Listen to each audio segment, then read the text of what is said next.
1, 2, 3. I almost Got forgot. Oh my gosh, that shows you how late in the day we're going. So let me go to, we're recording now. Okay. Yes, It's been a long day, everybody. But this it's is been a long day.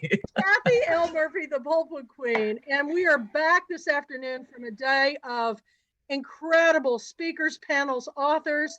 But now we're at the highlight of Saturday. Our last panel of the day is our our 2022 books of the month. And we're going to begin with our January pick, which features 59 of our authors. The book is Work in Progress, edited by Mandy Haynes. So Mandy Haynes, I'm going to turn this to speaker view so we can see you. And I want you to talk about this wonderful book that features 59 of our authors and where we're going in the future. So go ahead. So I am so proud of this. So proud of it. And it's so funny because I don't think that this is, like when my other books were bonus books, I'm like, oh yeah, I'm a bonus book author. Well, we're 59 authors are the January official pick authors this year. So it's a fantastic collection of excerpts. We have nonfiction, fiction. There's one fantasy, essays, memoirs. It's just a fantastic collection, over 540 pages. So that's it. Everybody, get your book now, order it from our website. It's fantastic. And we will, when we all get back to person, bring your book so you can get it signed by all our authors. So Mandy has decided that we've got enough interest in doing another book. So we'll get to feature maybe not 59 of our authors, but we'll get to feature all new.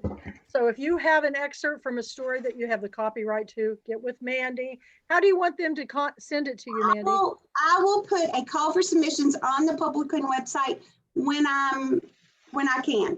When she's rested.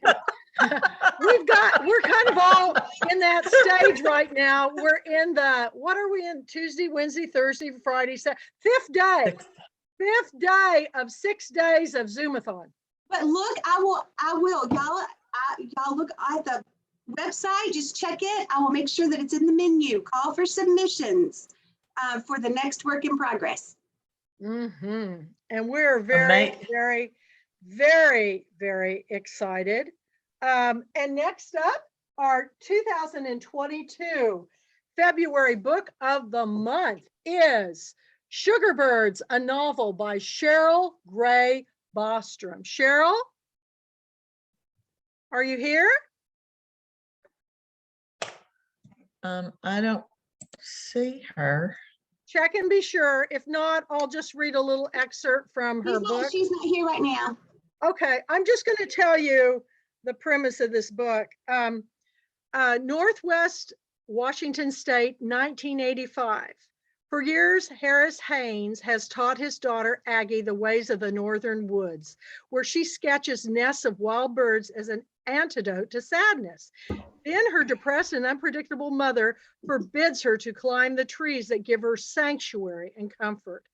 Angry, 10-year-old Aggie accidentally lights a tragic fire and flees downriver. She lands her boat near untamed forests, then hides among the trees and the creatures she believes are her only friends, determined to remain undiscovered. Y'all, I spent my childhood in nature. I am so excited to share this book with you. And we've got all our books up on our website and you can order them. All right. And I accidentally posted, because I remembered you said your book was released on February, Robert Woltney, but Robert Woltney's book, The Cicada Tree, is actually going to be our March pick. And I just have the advanced copy, but as you can see, Robert has so kindly posted his cover and it's wonderful, you all. Robert, I'm going to turn it over to you. Thank you, Kathy. So on my 40th birthday, with Tim and a couple of friends, we traveled down to Milledgeville, Georgia, to visit Andalusia, which was the family farm belonging to Flannery O'Connor. It was during that trip, I made myself a wish, and I made myself a promise that I would do all that I could do to write something readable and publishable. So fast forward, February 22nd, 2022, just a couple of months shy of me turning 53, my baby will make its way into the world. So I'm really excited and very grateful. I'm feeling two things right now: immense gratitude and unmitigated fear. You're in good hands, Robert. Believe me, all of our authors are in really good hands. But what I'm really working towards doing is just being present in the moment, and it's a little easier when you're it's fascinating being at the beginning of something when you're in the middle of life, and I think that's a gift. So I'm extremely grateful for that. So the Cicada Tree is a work of Southern fiction. It's Gothic in tone. It has elements of magical realism. So if you wanted a comparison, I think you could say that the Cicada Tree is Sue Monk Kidd's The Secret Life of Bees meets Shirley Jackson's We've Always Lived in the Castle. Oh, wow. So That's really good. I think that it's from a genre perspective, I think it's a little bit crossover, kind of dip my toes into several genres. But I'm really excited. As you can see, this is my lovely cover. I actually will have the book in my hands at the end of the month, about a month out from the official release. So I'm really excited. And just thank you, Kathy, and thank you, Mandy Haynes, and thank all of you. The Pulpwood Queen community has been so good to me. And I wouldn't be here if it were not for Claire Fullerton, who reached out to me when she saw that I was at the beginning of my publication journey. And I'd like to also thank Mr. Mickey Dubrow, who's a member of my critique group, and he's been on this journey with me for a long while now. So just much love, much gratitude, and thank you so much. Thank you, Robert. All right, as we head into April, our 2022 book of the month is The Lost Apothecary by Sarah Penner. Now, Sarah was with her a little bit back. Is Sarah here? Let's see. I didn't see her, but let me tell you that this book was suggested to me by Sherry Staunch of Main Street Reads, and it's quite a story. Is she not here, Betty? I don't see her. Well, it's a forgotten history, a secret network of women, a legacy of poison and revenge. Welcome to The Lost Apothecary. I just want to read a couple of blurbs real quick. Penner convincingly weaves a tale of poison, revenge, and the silent network of women helping women in a world stacked against them. A bold, edgy, accomplished debut. New York Times bestselling author Kate Quinn. And then Fiona Davis wrote, Penner's debut had me completely under its spell, riveting and utterly original. I'm telling you, I've never read anything quite like this book. It has a very provocative cover, and I think you all will love to discuss this book. All right, moving on. Let me get my little cheat sheet here because I don't have them all memorized in order. Let me get up here. Surely you jest. Right now I couldn't even tell you what my middle name was. I'm not joking. I understand. I'm sleep deprived, and I don't even know how Mandy's still here. So we're having, this is one thing you just never know how it's going to work out. Oh, I'm really excited. Okay, our May book of the month, 2000 May book of the month is The Queen of Paris.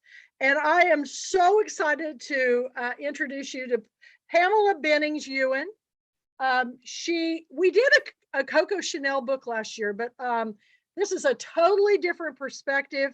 And I'm finding out the Pulpwood Queens are in love with Coco Chanel. I always have been. I have every book ever been out there. And I want to tell you, Bev Marshall is one of my favorite authors, and she wrote the most engrossing novel I've read all year. I love this book. I wish I had written it. And she's one of our Pulpwood Queen authors from New Orleans. So anyway, I'm turning it over to you, Pamela. Well, thank you, Kathy. I just barely made it. Zoom wasn't going to let me in. I just got in. Oh, no. I know. Thank you so much for asking me to be here, and you too, Mandy. I'm so thrilled. I cannot tell you how thrilled I am that you chose my book for Book of the Month. I didn't see how everyone else handled it. Do you want me to just talk a little bit about the book? Yeah, just give them a brief introduction and how this book came about. Okay, and here's a picture of it. I think it's my beautiful cover. It looks backwards here, but maybe it won't to everybody. No, It looks great. You can see it.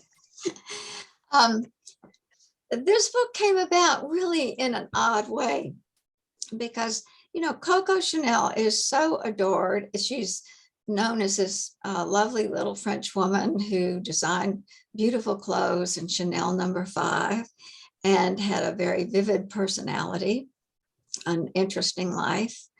And so much had been written about her, I never even crossed my mind to write anything about her.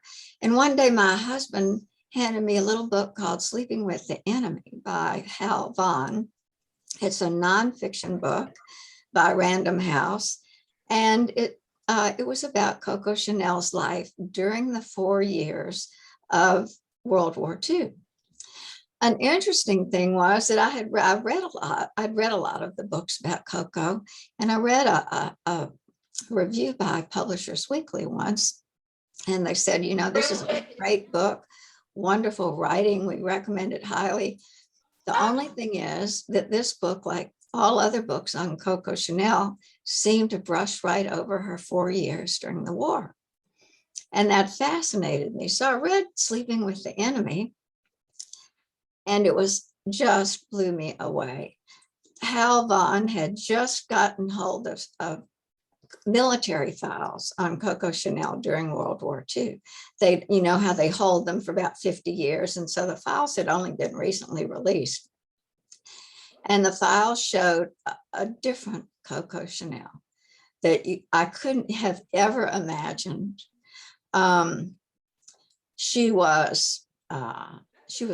She could be wonderful, exciting, beautiful, but she could also be really cruel, almost vicious. She was very anti-Semitic. She spent World War II living in the Hotel Ritz, right along with the Nazi high. Some people have known, some people knew that she's a collaborator. I mean, they've always been insinuations that she was a collaborator, but Coco was much more than that. And Hal Vaughn had the proof in his book. He actually had photographs showing that Coco had been recruited by the Nazis to spy for them in World War II. She had a spy number, which I think I have it written down somewhere, but she had a spy number and she had a code name called Westminster was her code name. She actually traveled to Berlin to meet with one of the men right at the top of the SS, and she went on missions for him to Spain. So that just blew me away, and it was just unbelievable. But I looked at it and I thought, this book is amazing, but nobody has written this in historical fiction. And so that's why I did it. That's why I wrote the book. And that was the thing that struck the spark with me. But she was really something else. She, during the war, she took advantage of Nazi laws prohibiting Jewish people from owning businesses in France. Her own partner, Pierre Wertheimer, had fled France to live in New York during the war. And so she sued him from France, in France. She sued Pierre Wertheimer using the Nazi laws prohibiting Jews to own property in France. and took the position that because he was a Jew and she was Aryan and she lived in France, she should own the entire company. She held only 10% of the company. So that trial, I went into the trial in depth in the book. But on top of that, when she did have several missions to Spain, and I won't give away that she had some reasons. In the book, I tried not to judge. I tried not to take one side or the other. And she does, there are things that are exculpatory for her. It was interesting. One of my favorite reviews was the guy said, when you write about a monster, you have to either prosecute or defend. And then he went on with this review. And my intention was never to prosecute or defend. And she did have reasons for doing some of this stuff. So I laid it all out and left it for the reader to be the jury and for the reader to decide.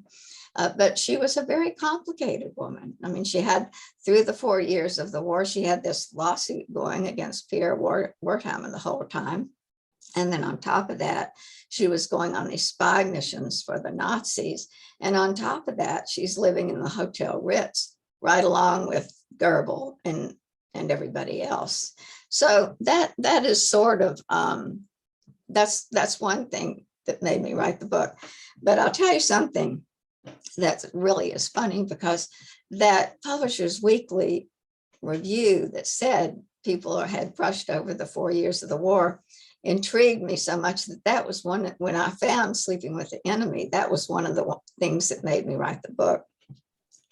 And so I couldn't wait to see what they wrote, see if they even reviewed the book. And they gave me a great review. I couldn't believe it. They just a great review. And that was just so exciting to me, because it took me about 4 years to write the book. And the whole time in the back of my mind, it was, will Publishers Weekly review this? And will they like it if they do? That's So great.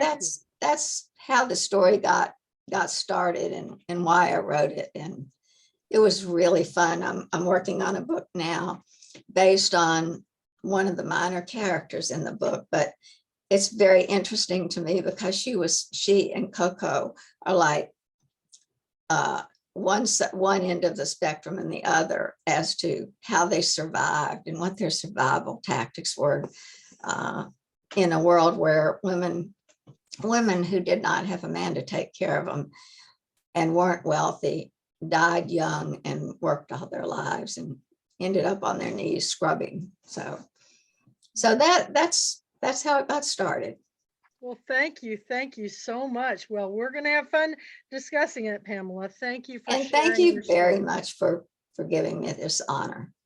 I actually got her book for last year for consideration, but I'd already picked Judith Little's book, so I didn't want them to compete against each other. So And that was a very good book. I read it. it is, and I recommend you both. So we're going to go to the next author, and I'm hoping she's here.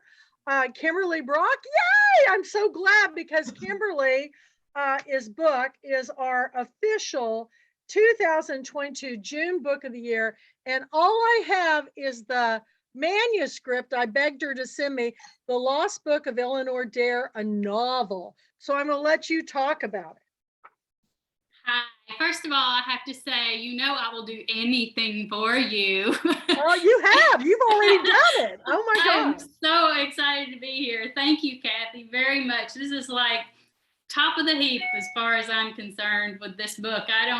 Nothing else matters. No reviews, nothing. As long as you liked it. Oh.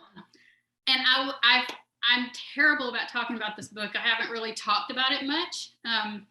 Took me 3 years to write, but it's been 9 years since I published my last book. And it has been almost 20 years since I learned the history that inspired the novel. And it took me that long to decide how to write about it. What could I say about it? It's about the lost colony. You kind of know how that ends, right? We don't know.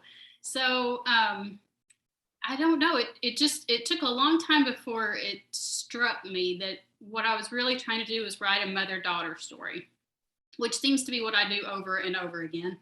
I think most authors do that. We have our themes. Years ago, I grew up, I live in North Georgia, and I was just doodling around on the computer, and I came across a website, and it was a report about these stones that were discovered in 1939, the first one, and in through the first part of 1940s. And they were purported to be messages left from Eleanor White Dare, the daughter of the governor, the mother of Virginia Dare, from the Lost Colony. And the first stone caused this big hubbub, and it wound up here in Atlanta, and everybody looked at it, and all around the world, everybody got excited. And then a whole bunch of people brought in stones or reported stones they had found. And by the first part of the 40s, it had all been debunked.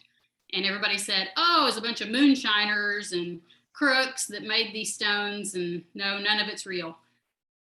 They all wound up piled up in a dirt floor basement in Brenau College, about 45 minutes from me. And I had never heard of them. And I thought, how can that be possible? This is the coolest thing. And I went to see them. And the thing about it is that the first one that was discovered has never, nobody, even now, has been able to say whether or not it is an actual artifact from Eleanor White Dare or not.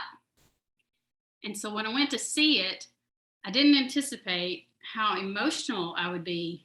I stood there and I looked at it and I thought, this woman 400 years ago really believed that if she sat down and carved this, or had someone carve it for her, her story, into this rock, that she wouldn't be forgotten.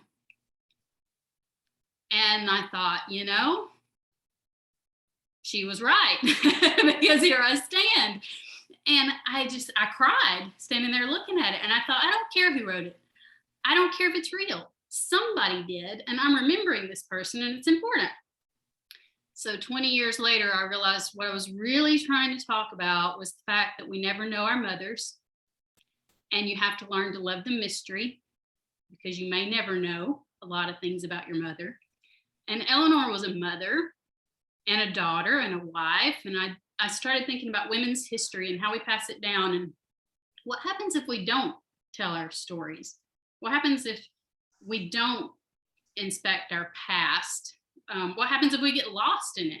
And so I wrote this book, and it has pieces of what I imagined happened to Eleanor, not necessarily fact, but I think that our truths as women and as people are in our facts and our fictions.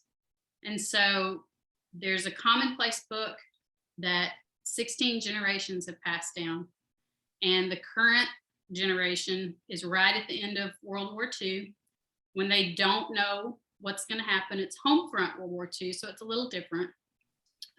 It's set in Savannah, and this mother and daughter are looking through their family history and trying to come to terms with their own place in the world and what they believe about Eleanor and themselves and where things are going to go. Because, you know, you're sitting at the end of World War II, you don't know that.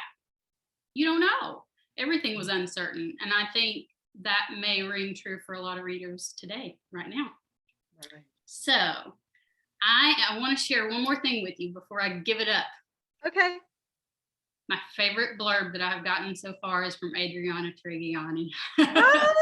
I mean, I fell out on the floor. I was so, first of all, I interviewed her a couple of years ago, and we had a big time because, you know, I sound like Minnie Pearl, and she was like, oh, where are you from? And so we had a big time talking about chicken houses and, you know, really sophisticated things. So her blurb says, compelling and immersive, The Lost Book of Eleanor Dare is the story of Dare's descendant, Alice, who pushes away the pain of the past until her daughter, Penn, holds her accountable to the family story. Brock's lush narrative is rich in American and Virginia history, with deep roots in the mysterious disappearance of the lost colony on Roanoke Island. As Alice and Penn seek answers, they rely on the enduring strength of their foremother, Eleanor, who was determined to leave the truth behind so generations might walk in its light. Oh, that's awesome. So y'all can bury me now because I finished it and Kathy picked it. I mean, every day I was like, I can't die. I can't die. I have to finish this book. So there you go. Well, I don't know who said this line, but it's so true. And I hope everybody's listening to this, whether you're a reader, a writer, an author, a seasoned professional, whoever. If you don't write down your story, it's a library lost to your family and friends. And Absolutely. I want to, since you mentioned Adriana, today I got it late and I wanted to share it, but it's so timely. I'm going to see if I can fit in the reading of it tomorrow, but Adriana has a new children's book and it's called The House of Love, which is what this is. It's a big book love fest. So thank you. And y'all check out this wonderful new children's book. It's absolutely gorgeous. The illustrations are great. And it's beautiful. And we all love her. She's fantastic. Thank you, Kimberly. Thank you. I can't wait to talk more about your book. So next up. Yep. All right. For our 2022 Book of the Month, this is so exciting. I'm excited about your book as I am about the cover. You know, as an artist, this blew me away. I love the art on this so much. It's just outstanding. And you know, as an artist, the covers do draw me in. So I'm really excited. Deborah Goodrich Royce has written this wonderful book, and now I'm going to let her tell you about it. Okay?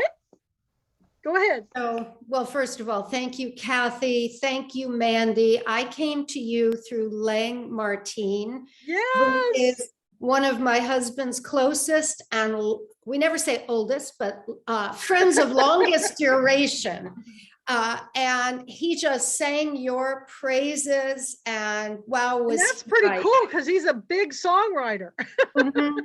Well, so we live in Connecticut, and of course he grew up in Connecticut and then changed his whole life. So thank you both. This has been the most incredible 5 days. I used to be an actress in my first career and I loved it, but this community of writers is just the most extraordinary, and I could get a little weepy talking about it, the most supportive, giving group. And there's a new age term called scarcity mentality, and I think in the acting world, it always felt very scarce. You know, there's this pie and I'm going to get a piece or you're going to get a piece, but we're both not going to get a piece of this pie. And in the writing world, there's just not that feeling at all. Everyone, you know, the pie just keeps growing. So thank you. Thank you.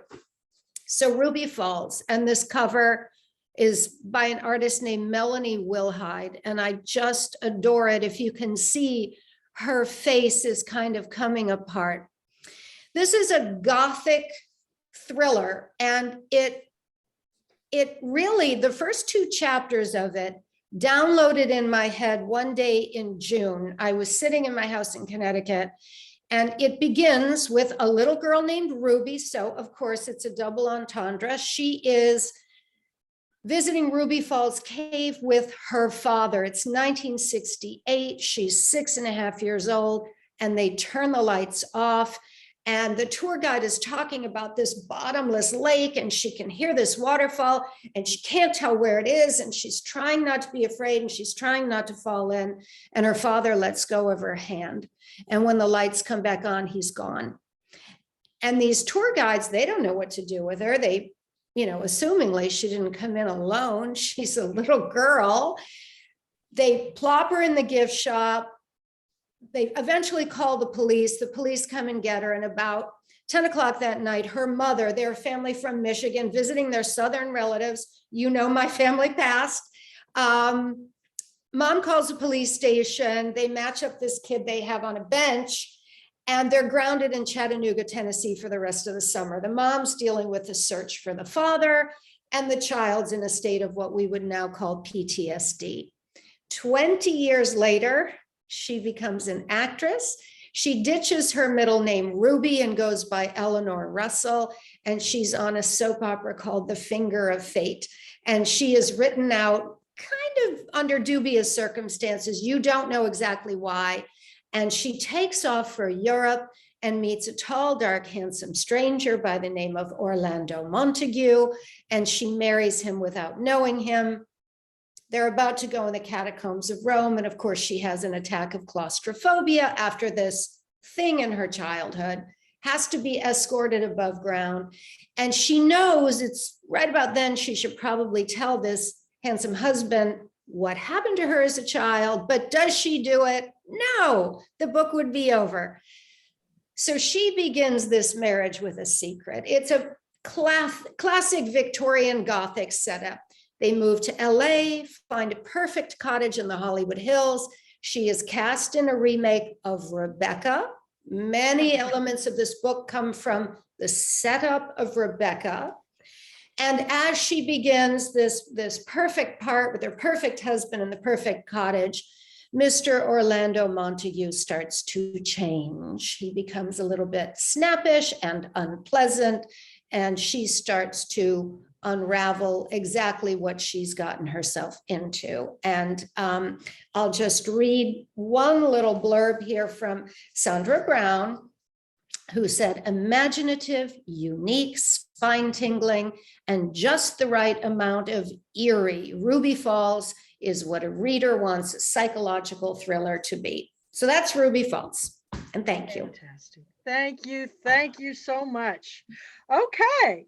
Next up on our list is our August author for 2022, Behind the Magic Curtain, Secret Spies and Unsung White Allies of Birmingham's Civil Rights Days. The book is by T.K. Thorne. Is Teresa here? She's not, but she sent me an email and asked me to read something for her. Okay. She's doing a martial arts competition, so she can't. You know, I never know what she's going to be doing next. So you go ahead, Mandy. Thank you. Okay. Behind the Magic Curtain peels back history's veil to reveal little known or never told stories of an intriguing cast of characters that include not only progressive members of the Jewish, Christian, and educational communities, but also a racist businessman and a Ku Klux Klan member who, in an ironic twist, helped bring about justice and forward racial equality and civil rights. Woven throughout the book are the firsthand recollections of a reporter with the state's major newspaper of the time. Embedded with law enforcement, he reveals the fascinating details of their secret wiretapping and intelligence operations. Now, there is a YouTube video on Kathy's YouTube channel where we interviewed TK, and she talked about this book and the way that it came about. Like she never planned on writing this book, but these guys contacted her, and she said, you know, they were older, and she was worried she wasn't going to get it fit. I mean, at first she was like, "Why did you pick me?" They pulled out one of her fiction books that she'd written, Noah's Wife, and she was like, "Why would that make you think that I could do this?" And he said, "If you could write this story and make it so believable from your imagination, we just know you're the person to tell this story, because even though it's truth, it is unbelievable, but we know that you'll do it justice." And she did. Yeah, watch it on the Kathy L. Murphy channel on YouTube. It's great. She's just so fascinating. She's fascinating. Martial arts, huh? Yeah, she's at a martial arts clinic. Okay, I want to right now have a raise of hands. We scheduled an intermission, but do you want me to just go ahead and finish for the year so we can have a little rest before the ball, or stop, take a little break? Let's open the gallery. Raise a hands who wants me to continue going. Is that pretty much everybody? I think so. Okay, well, we don't have very many months to go, so we're almost done. So I'm going to go back to our feature view. And for me, but our 2022 September book of the month is No Names to Be Given, a novel by Julia Brewer Daly, and she's right here with her tiara on. You go, girl. Tell us all about it. Well, I say that I'm a Texan with a Southern accent because I spent most of my life in Mississippi to be buried in Texas. And I think I don't have a Texas accent or a Mississippi accent, but my friends assure me that I'm mistaken. The premise of this book is that 3 young unwed women meet at a maternity home hospital in New Orleans to relinquish their babies for adoption and to return home as if nothing transpired. Then 25 years later, they're brought back together because of a blackmailer who threatens to expose their secrets, and those secrets reach all the way to the White House. And this is told from 3 women's perspectives in alternating chapters. And the story is actually based on actual experiences of women in the 60s who found themselves pregnant and unmarried and pressured by family and society to make these horrific decisions.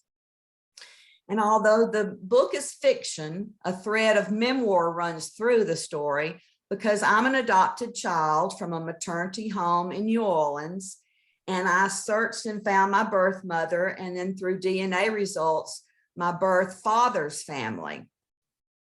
And this novel has become very popular with book clubs because of discussions about the complex topic of adoption, and of course, those Southern family secrets. And No Names has garnered 9 awards so far, and a media agent is beginning to shop the novel to studios in Hollywood, but nothing has been as exciting as being chosen to be a Pulpwood Queen September pick of the month. I love being Miss September. That's what my friends are calling it. And I want to thank Kathy and Mandy, Robert, James, cousin Betty, and the entire reading nation, especially the chapters in Jackson, Mississippi with Johnny Webb and New Orleans, Louisiana with Nancy Melton, because they have been so supportive. And I truly feel like I have found my tribe with all of you. Oh, gosh, you guys are all making me cry. Oh, thank you. Thank you so much. Well, we're looking forward to having everybody read it and discuss it. So thank you. Oh, this is a wonderful day. Okay, for our 2022 October book of the month, we've got the wonderful book, How the Dear Moon Hungers. It is by Susan Wingate, and we are very excited, Susan. Tell us about your story and your book. Well, first of all, thank you, Mandy, and thank you, Kathy. This is such a huge honor. And as with everybody else that's spoken, I mean, I think it was Kimberly, I can't remember who it was. I'm so nervous. She said, I can die now, basically. And then Kimberly Brock. I'm like, oh my gosh. Don't die. Don't die. I promise I won't die right now. I'll die later. So this is my book, and I have to tell you a lot. I've been thinking about how this whole week has felt for me, and it's felt like, did anybody watch Miss Congeniality, the Sandra Bullock movie? I love that show. And it's oh my God, it's one of my favorites. And I am like such a farm girl. I mean, I go out and slog around in the mud and with deer and with, you know, the raccoons. And I mean, I'm always outside doing something in the mud. So I'm always wearing like sloggers and sweats and everything. So to have to dress up is just like foreign to me. So it's been really an experience like, you know, learning to be a girl again. And it's like, oh my God, I haven't done that since my 20s. So anyway, I just want to say thank you for the experience of being a female and a girlfriend at this weekend, Kathy. This has been flipping amazing. So anyway, and this is one of my working copies of How the Dear Moon Hungers, but look, that is awesome. And it got all my little things all over it. It won 8 book awards, which is really just, I mean, staggering, and just like, really, you don't believe some of the stuff that happens to a story. And, I know that all of you who have won a month are experiencing the same thing. It's just like, you feel like you walked into a dream, and it's just, it's not ending yet. So it's really fun. Anyway, this story is about 2 sisters and one who dies. And it's also it's a sister story. It's a coming of age story. It's a mother-daughter story. But the main character is named Mackenzie Fraser, and so that we call her Mac. And it's really a journey of Mac and her journey through grief and empowerment and forgiveness. And this is just a little bit. It's Mackenzie Fraser witnesses a drunk driver mow down her 7-year-old sister, and her mother blames her. Then she ends up in juvie on a trumped up drug charge. Now she's in the fight of her life and on the inside, and she's losing. And one of my favorite, I've got 2 here, this just amazing reviews that I was just like crying. I know you all feel the same way. I know when you get those reviews, it's like, I'm gonna cry. So this one is Susan Wingate weaves a yarn. This is from the book commentary. Susan Wingate weaves a yarn that is absorbing, balanced, and deft. And I thought, oh, yay. And then Forward Reviews writes, a girl comes into her own following a tragedy in Susan Wingate's poignant novel. And, really, it just started out, my husband and I were on a walk. My mom had Alzheimer's, and this was in 2015, 2016. And it was at the time when my husband hadn't quite yet shown his symptoms of dementia. And so he could still talk back then. And we took this 3-mile walk, and it was later in the evening, and we didn't normally do that. We used to walk in the morning. Anyway, we went on our way back.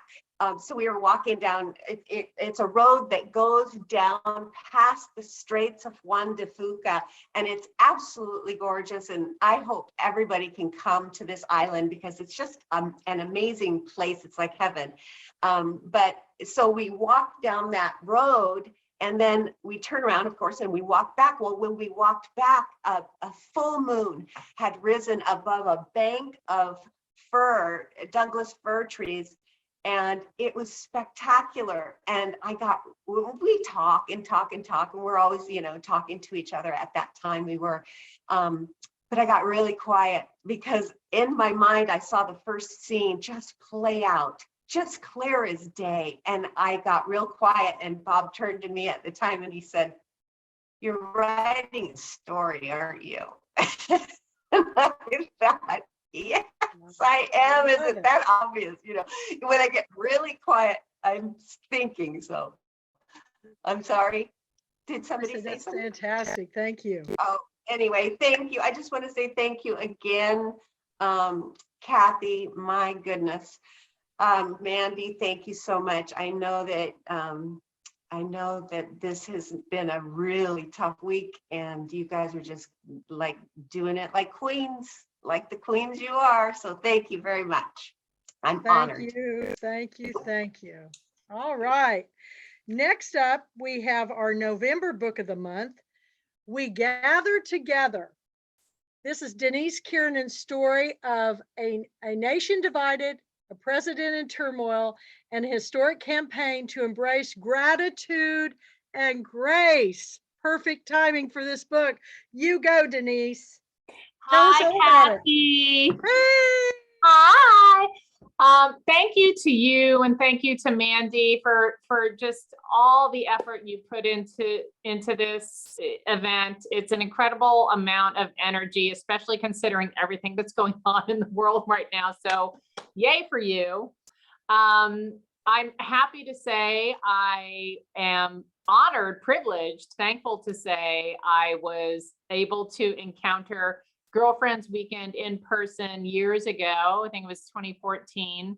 And it was one of my favorite book events ever in my entire life. And I've been at this for longer than I would care to admit.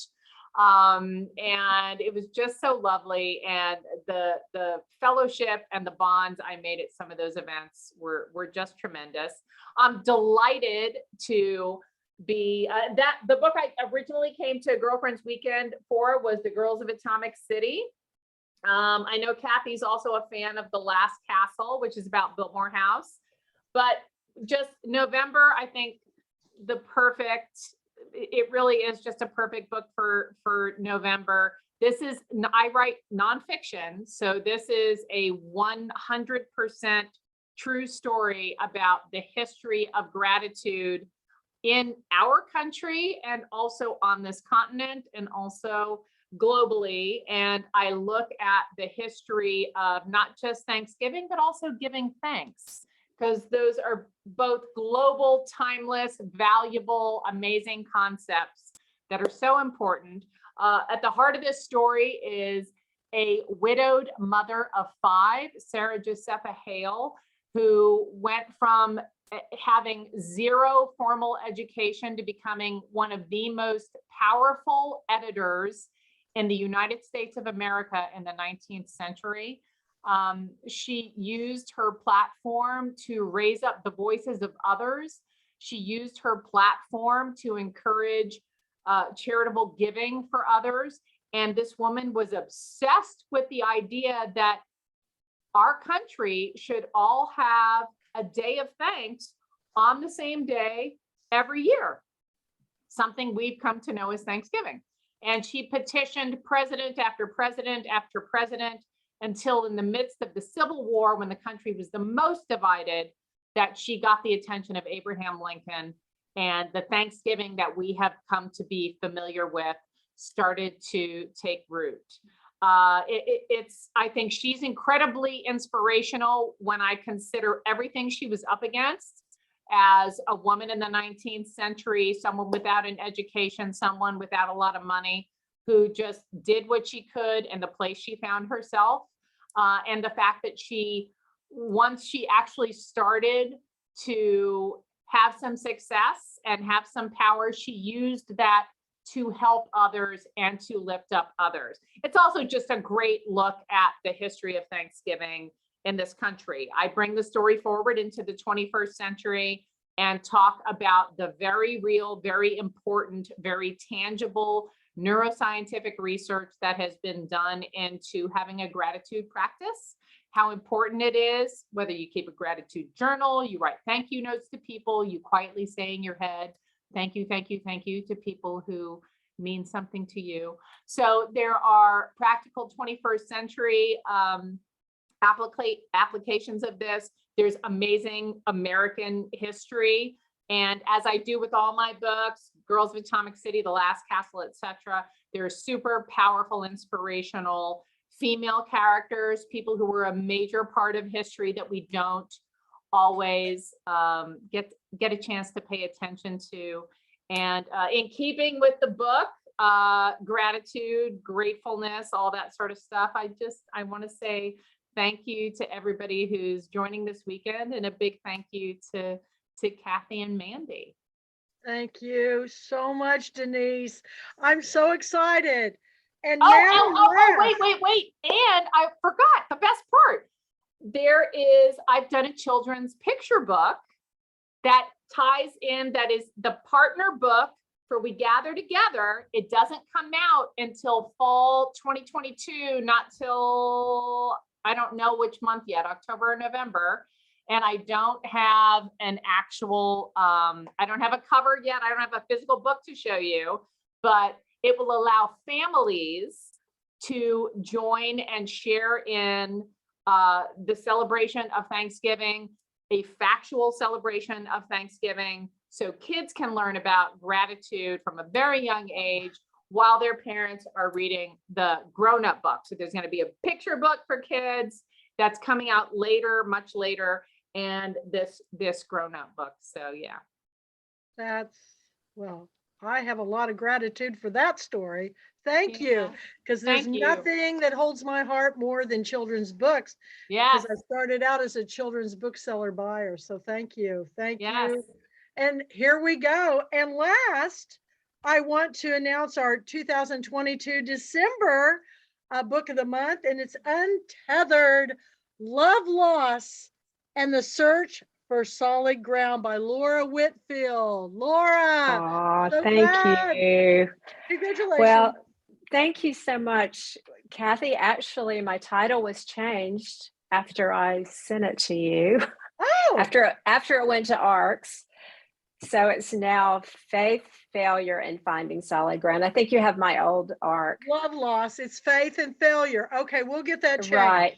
Okay. And Well, I I think noticed it's that on my list, I have Untethered spelled wrong. I gotta fix that. well, that's perfect, isn't it? So Yeah. I have a friend of mine that keeps telling me my crown is crooked, and I said, I'm untethered. What do you expect? I mean, you know, I have to ask, not- is that you on the cover? it is. I knew it. You're Just- beautiful now Oh, and beautiful then. Thank you. Oh my This was me when I was 18, just before I ran off to New York to model. But my book is coming out in April 5th. But it's a memoir, and it begins with the sudden death of my extraordinary brother Lawrence, who was 23 and I was 14 at the time. He was in Edinburgh studying William Blake at the University of Edinburgh, and joined the mountain climbing club. And he was climbing Ben Nevis, which was the tallest mountain in Scotland, and he fell 1,000 feet to his death. So he was my everything. I adored him. And when he died, he was my true north. I really just lost my way. But the night we found out that he had passed away, I had an epiphany that life is short. You have to take risks and dream big.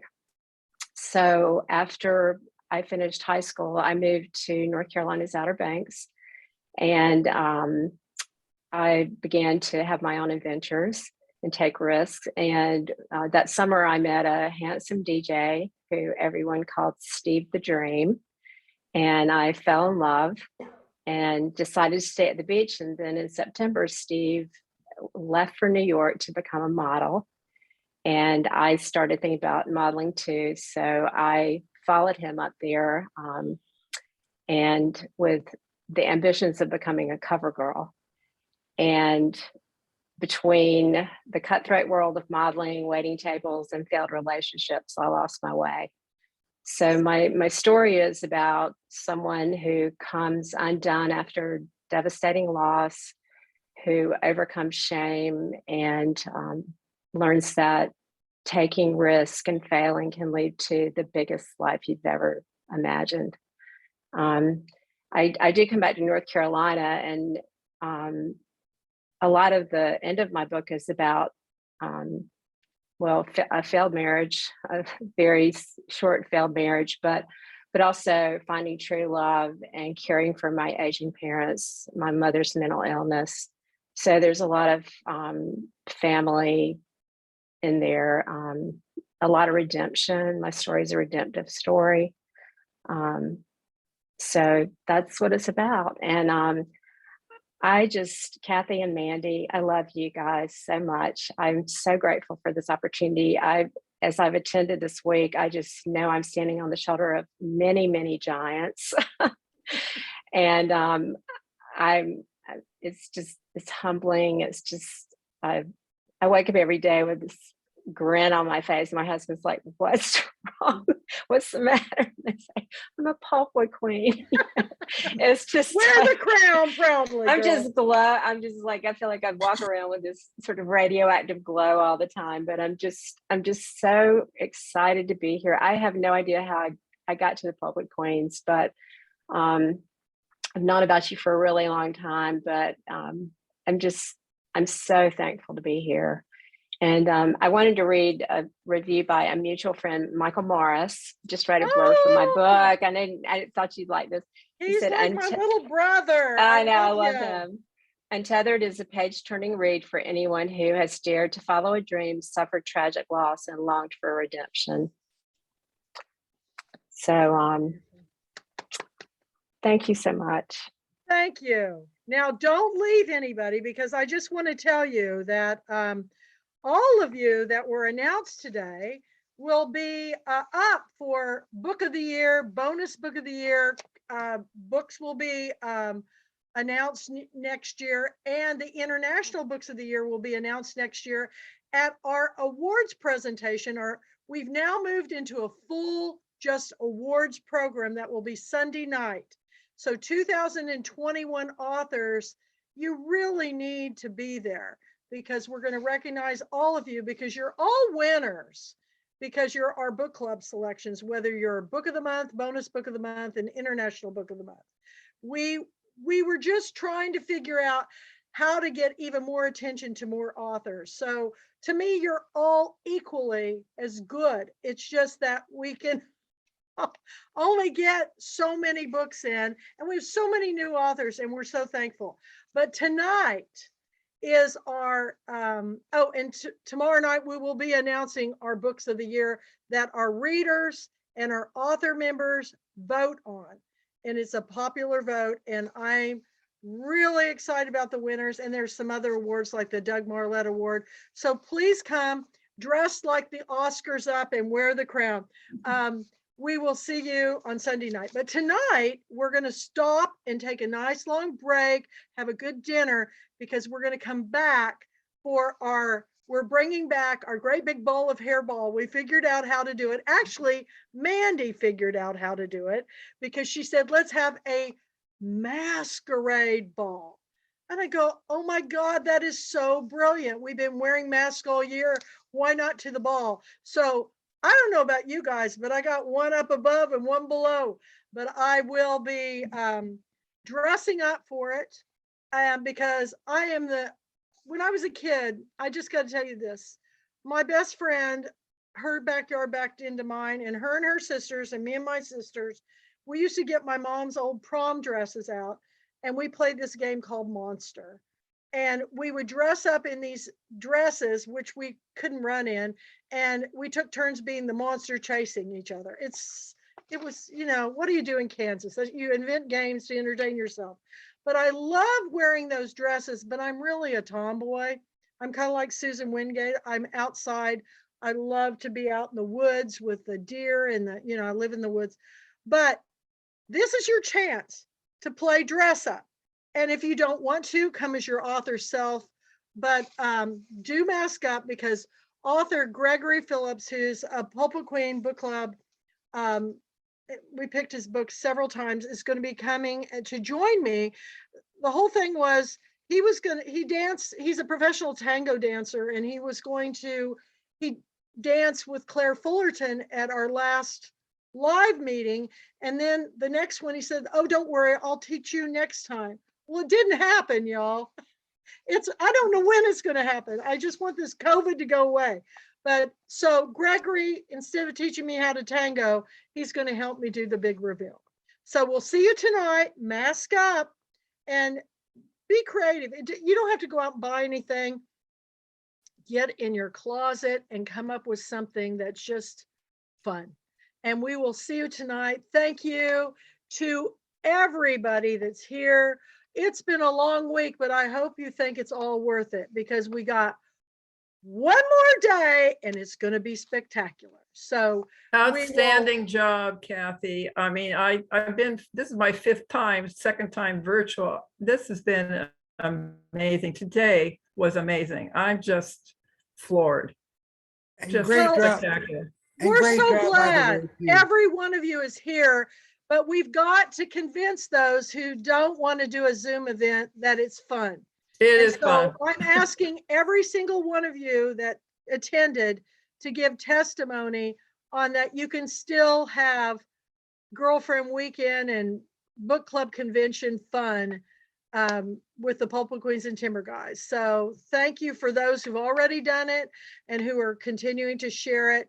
And maybe for 2023, we're just going to blow everybody's socks off. You know, we're building bridges through reading this year, and God bless you all. Now rest up because we're going to have some fun, and I've got a special surprise. So we're going to be crowning our hairball queen, bring a short paragraph authors to read for the sexy reading contest.